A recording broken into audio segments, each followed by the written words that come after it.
వరంగల్ మహానగర పాలక సంస్థ తీర్పు చూద్దాం. మొత్తం 58 స్థానాల్లో ఇప్పటి వరకు 49 స్థానాల్లో ఫలితాలు వెల్లడయ్యాయి. ఫలితాల్లో తెరాస చాలా స్పష్టంగా దూసుకుపోతోంది. ఫలితాల సరళిలో కారు జోరు చాలా స్పష్టంగా తెలుస్తోంది. మొత్తం 49 ఫలితాలలో వెల్లడైన ప్రకారం చూస్తే తెరాస 35 స్థానాల్లో గెలుపొందింది. 1 స్థానంలో ఆధిక్యంలో కొనసాగుతోంది. కాంగ్రెస్ 4 స్థానాల్లో గెలుపొందింది. భాజపా 1 స్థానంలో విజయం సాధించింది. ఇతరులు 8 స్థానాల్లో విజయం సాధించారు. ఇంకా తెదేపా ఇక్కడ కనీసం ఖాతా కూడా తెరవలేదు.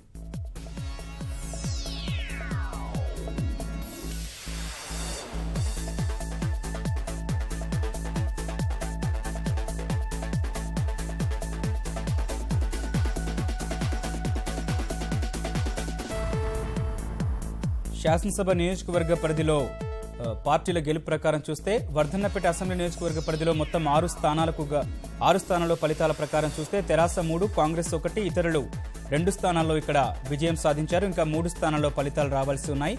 ఇక పరకాల అసెంబ్లీ పరిధిలోని మొత్తం 2 స్థానాల్లో 2 ఫలితాలు వెలువడ్డాయి. ఈ 2 స్థానాలను తెరాస పార్టీ గెలుచుకుంది.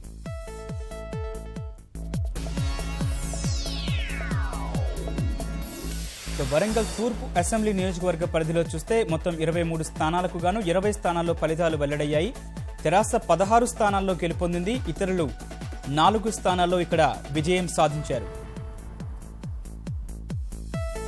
అదేవిధంగా వరంగల్ పశ్చిమ అసెంబ్లీ పరిధిలో చూస్తే మొత్తం 24 స్థానాలకు గాను 21 ఫలితాలు వెలువడ్డాయి.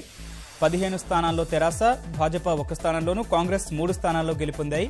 ఇతరులు 2 చోట్ల విజయం సాధించారు.